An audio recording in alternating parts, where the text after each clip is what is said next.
خب یعنی شما اشاره کردید به یعنی بروز بهار عرب با پیوستن کشور یعنی شهروندان کشورهای آسیا مرکزی به گروه تروریستی داعش و یک نوع اشاره کردید یعنی نبود این چیز را یعنی زیاد شدن و بیشتر شدن این تمایل را در نبودن دموکراسی در این کشورها دانستید. این چیز درست کردم؟ خب بیاین ما همین مفهوم دموکراسی را یک مرتبه برای خودمون تفسیر کنیم. دموکراسی چی است؟ خب معلوم قانونمندی، حاکمیت خلق، ولی اگر با یک جمله عادی ما این را تفسیر بکنیم یک معنی دارد: عدالت، رعایت شدن عدالت. این که سر همین ارزش بسیار مهم یعنی دموکراسی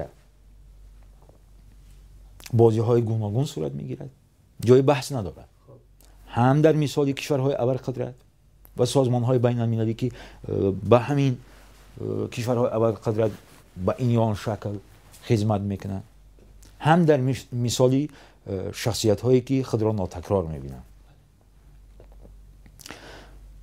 ولی تا کجا مثلا عدالت رعایت میشود و چرا من باز هم تاکید میکنم سری زیاد یا طولانی نبودن یک شخصیت یا یک گروه اجتماعی در سر قدرت که میتواند با نابودی حتی کشورها برساند. مثلا من مثال آوردم از قذافی.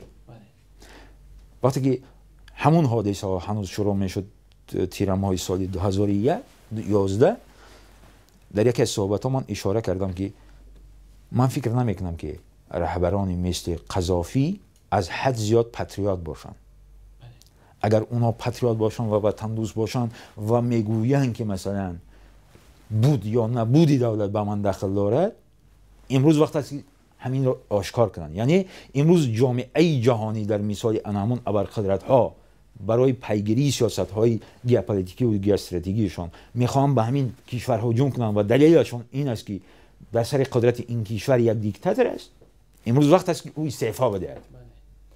استعفا میدهد و میگه که اگر مشکلی همین مملکت منم، پس بگذار نظام دموکراتی در اینجا رایج باشد، شما بر سری مردم من جبر نکنید، دولت از بین نبرید.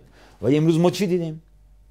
یا کشورهای دیگر یا سوریه، امروز همین دولت تقریبا در همون شکلی که قبل از این حادثه ها بود وجود ندارد. عراق هم همچنین.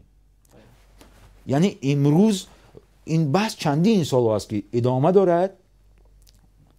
گپ سری خریطه سیاسی نوی جهان می رود که به این یا آن شکل الکی از بین رفتن دارد و همون دیکتاتورها، همون دیکتاتورهایی که تا این زمان بودن و بعضیشون برای این رفاه مردم مثلا بعضی کارها انجام دادن، نتوانستند که اون سیاست ها را تغییر بدهند. پس امروز اگر ما هم میخواهیم و ما میدانیم که در یک ماورا در یک بحث بسیار درشت و دغلی سیاست های جهانی قرار داریم و نه تنها ما، منطقه ما، امروز حکومت در برابر همین حادثه ها چی برنامه مشخص دارد؟ امروز من برای چی از گفتگو دیالوگ گفتم؟ امروز وقتی از همه بیشتر خب ما احساس میکنیم که امروز باید حکومت در جمعیت باید در اطراف یک شخصیت جمع بشد، ولی بر اساس چی؟ خب گفتیم که بحث سری همون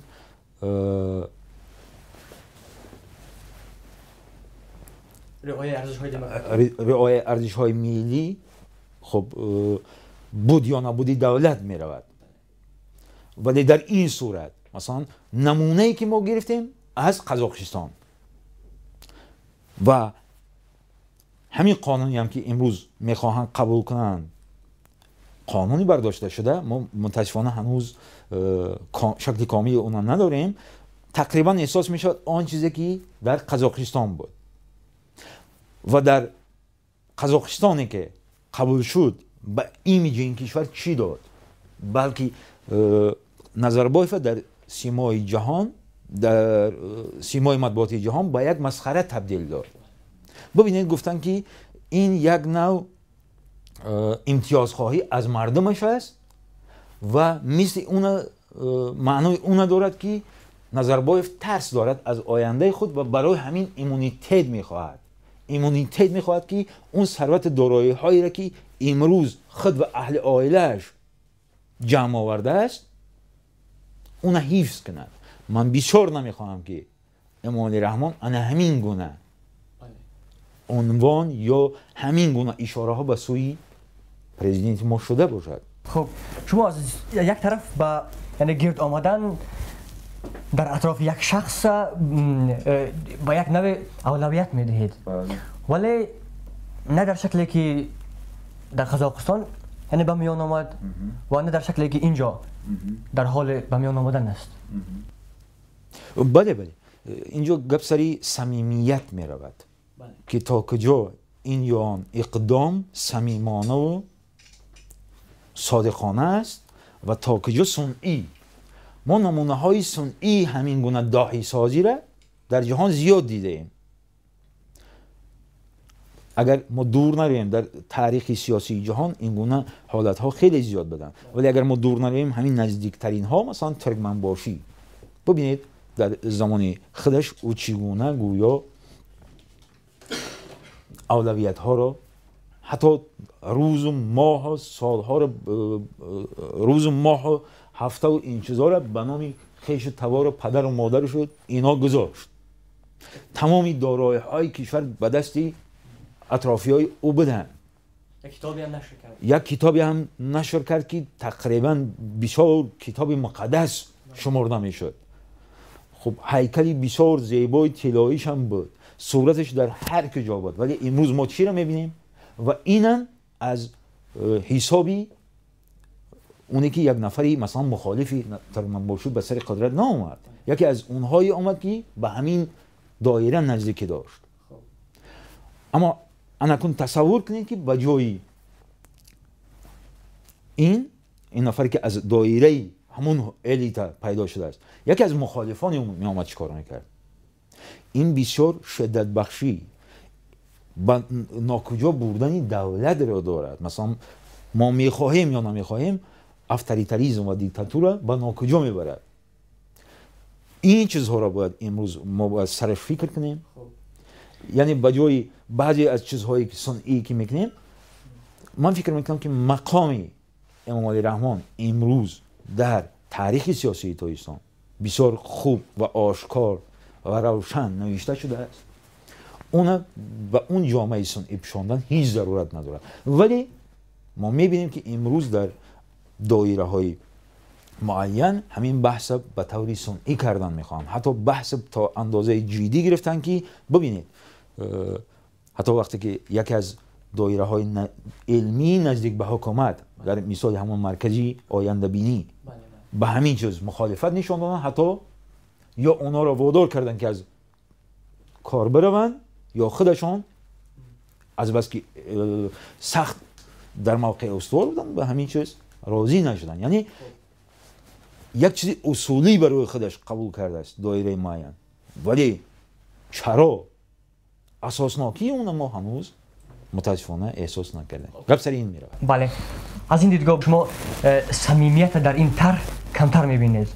بله، من حتی گفتم میتوانم که بعضی از پیخط ها یا پاچرکی را احساس کردم در اونهایی که امروز به صفت مبلغان همین ایده برآمد میکنن و بعضی مطلب های قبلا در زیر این اقدام هنوز در زمان پیدایش اولش نوشته شده بود یک مانندی ها را احساس کردم. بله، از اینجا من سوال میگذارم، یعنی هر اقدامی که میشود برایش در ابتدا یعنی پیش زمینه های فراهم میشوند و شما یعنی سوال بسیار مشخص است که از مشاهده های شما، از دیدگاه شما، یعنی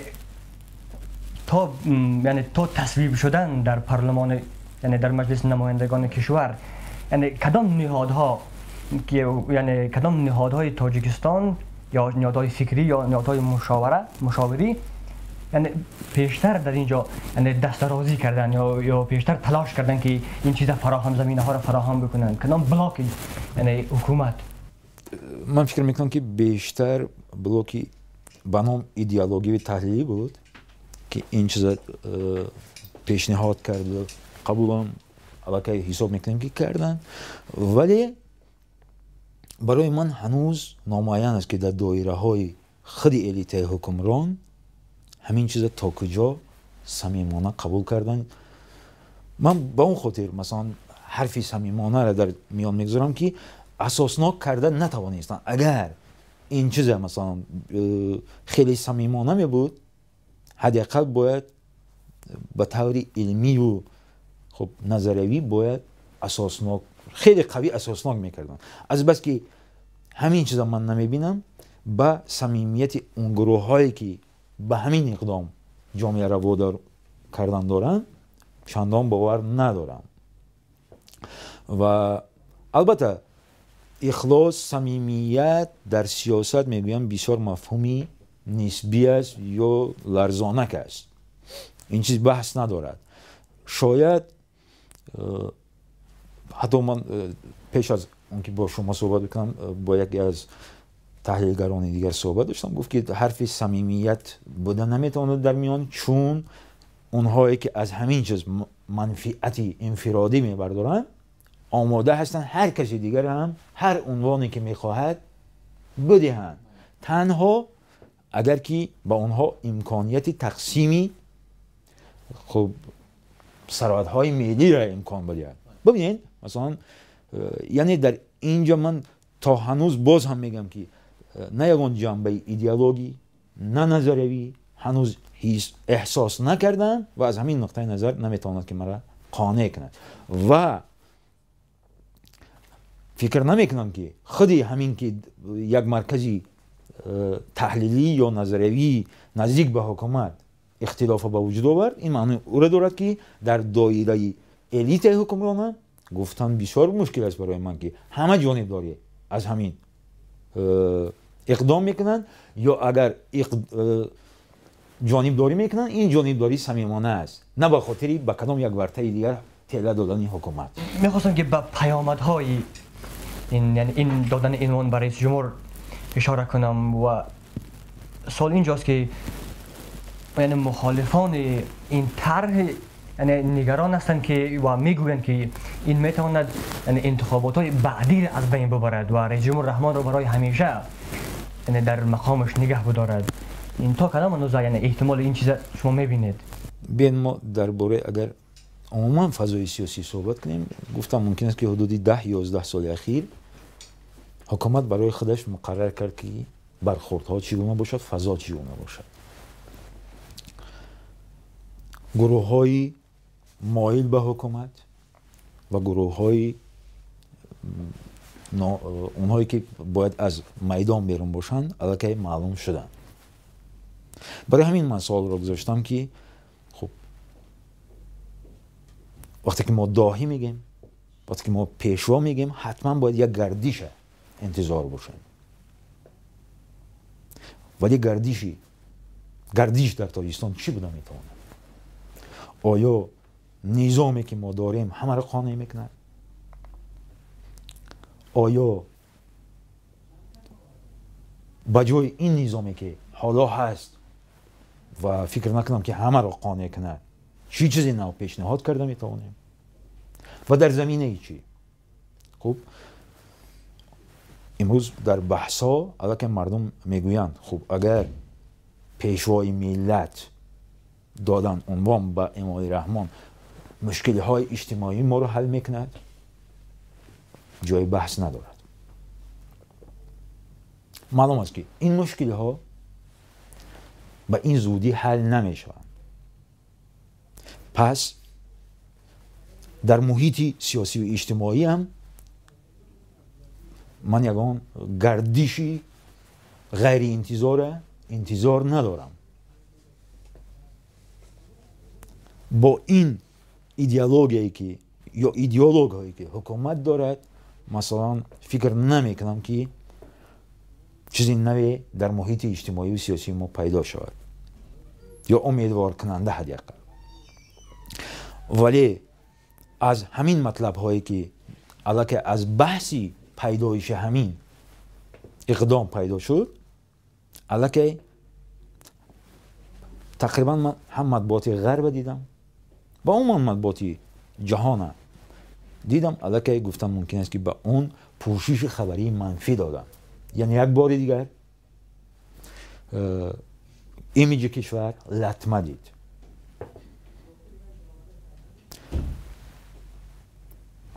در نوبت خود مثلا انتظارهای مردم از این که خب چیز تغییر می‌یابد در حیات اجتماعی اونها یا نمی‌یابد، خب دیگر گفتیم که از حیات سیاسی اونها کنار رفتن، گفتن که خلاص و اون گروه هایی که در اطراف حکومت هست مایل به حکومتن دیگر با اونا یعنی که نمی‌شود تکیه کرد. پس به کی تکیه میکنن اینا؟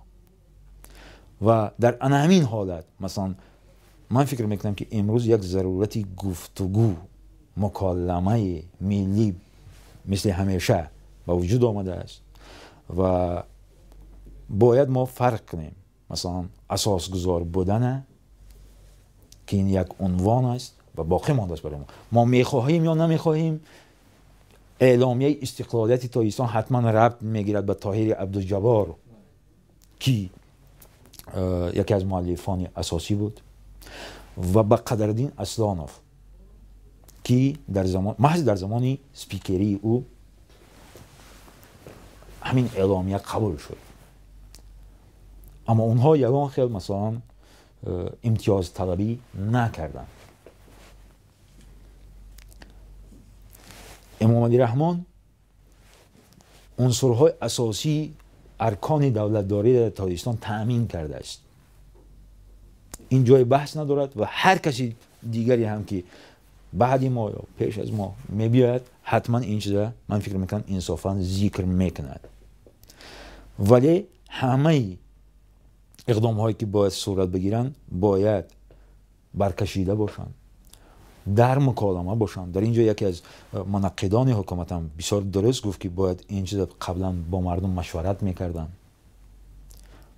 و الکی برخوردهای حقوقی را پیدا کردن. گفتن که اگر که چنین وکالت‌هایی را ما به پیشوای ملت میدهیم حتما باید تغییر الهه به قانون اساسی را اینجا انجام میدادن، بعد این چیزا را قبول میکردن. یعنی در مجموع آینده تاجیکستان چی است باید معلوم باشه. آینده فضای سیاسی تاجیکستان و عموما فضای تاجیکستان. سوالم اینجاست که این طرح یعنی این عنوان پیشوای ملت فضای سیاسی تاجیکستان و ساختار دولتداری را چگونه میکند؟ آیا این را مثلا گفتم ممکن باشه که این ایستگاه آخرین ما میشود که ما در همین جا ایست میکنیم، در همین جا همه پرابلم های خود را بحث میکشیم، حل میکنیم، راه های حل نشان میدهیم یا نمیدهیم. این معنی بسیار چون ما الکی گروه های اجتماعی و سیاسی فعال یا اونهایی که توانند مفکوره ساز باشن، فکر ساز باشن در جامعه نمیبینیم، یا اونهایی که از پشت اونها مردم آمادن که بروند این گونه شخصیت و گروه های اجتماعی را نمیبینیم. پس امروز من فکر میکنم که باری دیگر جناب امام علی رحمان باید بدون یگان خیال غرضی که از جانب اهل این جامعه گفته می شود باید فکر کند. خب گروه های ایدئولوژی و تحلیلی که در اطراف او هستن باید سر این فکر کنن که آیا پس از این ما چی میکنیم، نظامی دولتداری ما چی میشود، سببی همین تحولات باید چی باشد و فرزندان ما و شما در آینده در کدام یک کشوری زندگی و عمر به سر میبرند. این باید من فکر میکنم که سوال اساسی باشه که وقتی که همین موضوع پیش آمده است همه اهل جامعه سر آن باید موقع خود را آشکار کنند. شاید که سوال آخرین ما باشد، یعنی به این معنی که یعنی این طرح پیشوای ملت حداقل در دو موقع دیگر باید این را پشت سر کند، یعنی در مجلس ملی باید بررسی شود و بعد از آن هم رسما باید در نشریه رسمی جمهوری تاجیکستان نه امضا میکنه پرزیدنت، بله رئیس جمهور امضا میکند و بعد از آن باید نشر شود. و اینجا که شما گفتید که رئیس جمهور رحمان باید فکر کند سر این طرح که تا کدام اندازه به منفعت تاجیکستان و خود او است، این طرح این دو اینستانس را با آسانی میگذارد یا نه؟ من فکر میکنم که بله میگذارد، چون در ما چنین حادثات تقریبا من یاد ندارم که چون یک مسئله مهم برای حکومت از ترتیبی مقرر شده بیرون شده باشد، ولی بار دیگر هم باید حکومت سری این چیز اندیشه کنند که آیا در همین اندیشه هایی که یا از خود حکومت پیدا شده است یا بیرون از اون تا کجا یک اغوای نوبتی است که بعد کشورهای مثل ما حتما بار کرده می شود، یا طوری گفتم یک ایستگاه آخرین است که ما باید در همین جا مثلا ایست کنیم و همه مسائل های خود را حل کنیم و آینده دولتی خودمان در همین ماجرایی که پیش روی ما است معلوم کنیم که چی است و این رو تنها از طریق مکالمه کردن ممکن است. و امروز مردم تاجیکستان زیاد چیزی از حکومت نمیخواهند، تنها میخواهند که زندگیشون تغییر یابد، تنها میخواهند که فرزندانشون با یک کشور خوب در یک کشور خوب زندگی کنند، در حالتی پیسیمیزم یا راه افتادگی که اکثریت مردم فرا گرفته است از همین حالت بیرون بشوند و باور کنند که در آینده کشوری در خریطه سیاسی جهان با نام تاجیکستان باقی میماند و این کشور از این کشور حتما با سربلندی یا با افتخار نام میبرند. من فکر میکنم که مردم تاجیکستان درخواستی از این بیشتر ندارن. خب ما میبینیم که چقدر مشکلی ها را با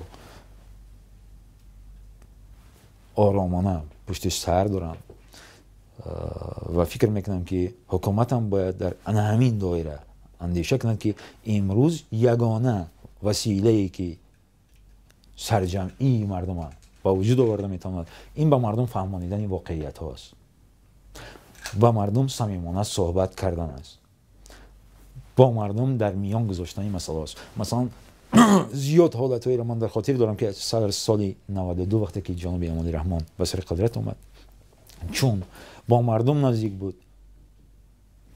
خب مشکل های مردم رو میدونست، خیلی صمیمانه صحبت کرده میتونست بدون یگان پروتکل رسمیاتی که وجود داشت و مردم اونا خیلی خوبم قبول میکردن.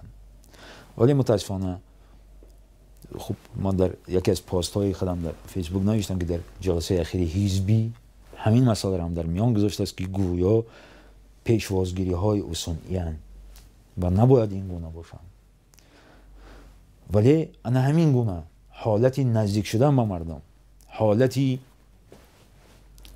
و یک چیز درست فکر میکنم جانب حکومت درست هم درک کرده است که امروز در تاجیکستان تقریبا گروه های وجود ندارن که از گروه های فرصت طلب دستگیری کنن، گروه های فرصت طلب جنگجو. پس این مردمی که در همین جا است، خب اونجا بدن چند نزاع‌های بدن که مردم از اونها جانبداری نکرد. این معنی او را دارد که حکومت هنوز امکانیت خود را از دست نداده است و تنها باید با همین مردم مکالمه کردن آموزد. هرچی کنارتر رود این معنی او را دارد که از واقعیت ها دور رفته است و اصل مسئله ها را حل کردنش دشوارتر می شود.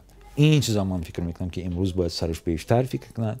در اون صورت الله که دیگر مهم نیست که از جناب امالی رحمان چی عنوان میکنند، این مهم می شود که او در تاریخ با همین گونه رسالتی که دارد باقی میماند.